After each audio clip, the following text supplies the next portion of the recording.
Welcome, adventurers. I'm GM Goblin, your GM Goblin, and today I'm going to be talking about being sick, mostly about diseases and the afflictions they cause. If you're like my house, within this last few weeks, all the weird weather has brought on a lot of people getting sick, and I've spent the past 2 weeks with my family passing the flu back and forth, so my players have had to pay the price. Let's go over diseases, how they work, and why sometimes they're not used a whole lot. Now, we've all been exposed to some of the conditions that are more common or we think of when it comes to diseases. Nausea, fatigue, sickened. But most of the time, lycanthropy and mummy rot are the diseases we're mostly afflicted. So, why is that? Well, on D20 PFSRD, here I am again. When you first go to it, it first goes through with afflictions, you pick disease. And it will talk to you a little bit about diseases, how they're not all identical and how you can add templates, make them either incurable or lethal and lingering. But instead of looking at templates, let's take a look at the afflictions themselves and talk a little bit about why they're not used a whole lot. So whenever you're looking at a disease, it is to simulate the progression of whatever disease that you're inflicting on them. You know, you have your incubation and then it goes from there. The problem is that our players a lot of times do not feel the effects of these diseases because it takes too long. As you can see in our money rod example, a lot of times you're looking at not only your initial fortitude save, but you're also looking at frequency taking days for the progression to be removed. And of course, this here can be cured by magic, which is the other reason why we probably don't deal with it a whole lot outside of these mummy rot tropes. And that's going to be things like remove disease, where you're able to remove curse, remove disease, and you're done. Your players get this fairly early on in their adventure, so they're going to be able to fix whatever the affliction is. But how they progress is something different. So normally, your disease, say blinding sickness here, disease ingested, they're all going to have either the type, which this is all in the affliction page. So it's a disease, how it's caught, ingested, and then you're saving when you first get it. And then it gives you a track and then a frequency of 1 day. And of course, it gives you an effect if there is an effect. If there's not an effect, like down here in bubonic plague, then you're just going to use up above, I'm about to show you, the track that they have an example of. And then they're going to give you how it's cured. 2 consecutive saves. So after 2 days from contracting this disease, you're going to be able to cure it on your own. And some of them you have to use magic like we showed with mummy rot. But sometimes they can take a little bit to incubate. So your players don't always tell them you've got it unless they've got the ability to, the cantrip, to be able to detect disease, which if you've got some metagame players and they deal with mummies or lycanthropes, they're probably going to be looking towards that. But take this. This is the physical track, like we just saw with our 2 diseases before. One of them, going to be the blinding sickness, has an effect on it that makes you blind at an impaired state. The other one has nothing. The reason for this is that every time you fail a save, you're going to progress this to see if how far you go all the way to dead. And so every day in those cases, you're going to be able to make your player have a save and then they progress. So you're going to describe this as them getting weak or getting spots or whatever it is. But the amount of time, I have not seen diseases last really longer than 2 days, I think, in any of my games. Normally, as soon as someone reacts to a disease, then a cleric or somebody fixes a spell, cures it, and it's done. So it's taken care of pretty easy. But going through the tracks, every time they fail, they're going to get either weakened. So they're getting sickened and fatigue conditions like we had shown on our first page. And then they're getting any other physical impairments that they've got. So you're going to be able to see it as a player right as you start off, and not just being a latent carrier for it. But it's a great way to spread it for the entire party if you want to. And then every day, when they fail that save, they progress. Now, if they make the save, they do not progress down this line. And then once they've reached the number of saves necessary to cure them, then that's it. Or they have a spell cast on them, which usually they will. You go pay a priest or something. So they get taken off pretty easy. I've never seen anyone dies from it.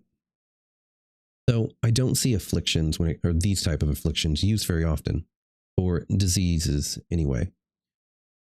So they don't come up that often. But everyone being sick got me to wanting to use them a different way. Spells like Plague Storms and some monster abilities. Specifically, when you fail the save, then you instantly contract the following diseases. And so there's no incubation time like we had seen possible before when it comes to, or onset, when it comes to getting a disease or having that mummy's curse actually affect you. And so there's not a variable time, and it is instant. The only deal is that blinding sickness is going to take a while before it gets to anything outside of just a little bit of issues for my party. Being that, I'll start them off just with being weakened and stuff. But a single turn is going to be able to cured by the Oracle in the party, either by Healing Hands, if I remember right, or just a spell, because she has too many of them at this level. All my characters are level 19. They're about to be 20. So they have everything. But I have used this in a third party disease. I have used something like this. No blindness. So I added it to the list in my level 19 super OP party. And so exposure, and it's this disease that is caused by a hazard, but onset is blindness. And I use this against them as just a different way for me to use Plague Storm, which acts very much like Fog Cloud, but it gave them a hazard on the field, gave them something they couldn't see through, normally, most of them. And if they traverse through it, or if they failed that initial save and they weren't immune to diseases, then they would get an effect. And, it's a little bit different than me just targeting and casting blindness on somebody. But it starts off with the effect of blindness on them. Now, the players are going to be able to cure this fairly quickly with 2 saves, but it's going to be 2 hours later. And so that's going to be cured within a round, or probably a swift action. But it's going to be something that affects them at high level. Normally, if I do use a disease with something, it's going to a lot of time be tied into the story. And so it's going to be something like a bubonic plague or something like that. So my players get exposed to it through the drinking water, or through the air or the mist that's around the village. Something that they need to get rid of, cure in the storyline. And even if I do this for them at level 5, they're going to want to try and cure everyone. So they're still going to try and progress into that story to try and fix the problem so that it is solved and they save the villagers. And it's not something that your cleric's going to be able to just use all their spell slots and, oh, look, it's done. You don't have to worry about your son turning into a werewolf anymore or anything like that. So it's all good. But putting it water, using a template when it comes to plagues, doing one that I did early on with them. And early on is probably the best time really to play with some of these, is using like a plague zombie or something like it, so that these guys start infecting just random people. And so they're having to cure everyone, they're having to hunt down all the plague zombies, and it can't be something that they can push to the side and forget.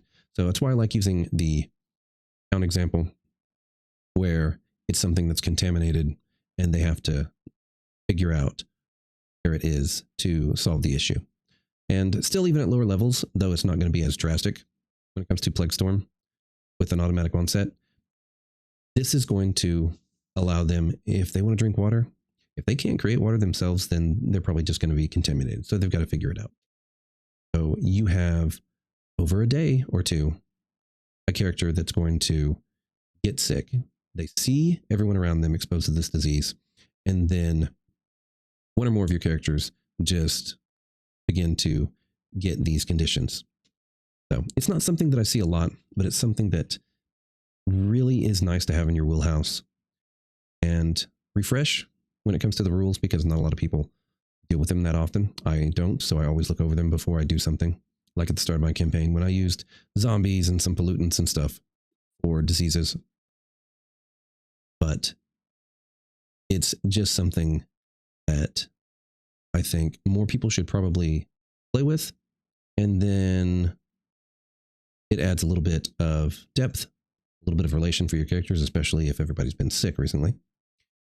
And so it's another one of those things that I like throwing into my campaigns that I don't see a lot of. But they're pretty easy to work with. The onset time is the only thing that really has an issue with. You get that with some of the poisons as well. So it's just something for you to share with. Like I said, there's a few monsters that will contract your diseases very much like your mummy rot.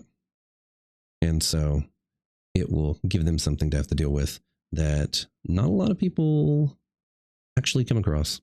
Like I said, it's just mummy rot and lycanthropy are the ones that I've seen the most in any campaign. And I am going to be starting Mummy's Mask sometime, I think, in the next month. So it is something that I'm already expecting to encounter. And another reason why I thought about doing this. So yeah, when you feel comfortable looking at some of your diseases, afflictions, add some template to it. Don't try and kill your party if they're too low level, but adding something to where it's magical resistance so that party's going to have to deal with it a little bit different, and it's not as hard to get rid of, or not as easy to get rid of, or even invent one your own where it requires a specific antidote to completely get rid of. There are even some afflictions that have week-long incubation periods. So it's a good way for you to have one that sets them up to where they have this disability through part of the game and they have time to actually find the antidote or get to the level or get to the church to be able to solve the issue. But hopefully you guys can use them in your next game that you play in. And if you want to see a video about anything specific, I'm going to do one about poison here, maybe here in a little bit, because I saw something that made it actually really good. So stick around and look for that. For any of you rogues out there that want to apply poisons, but never really feel like it's worth it. Anyway, enjoy the rest of your week. Hopefully everyone's feeling okay and you've got a cure disease or cure sickness in your back pocket. Enjoy and your tables.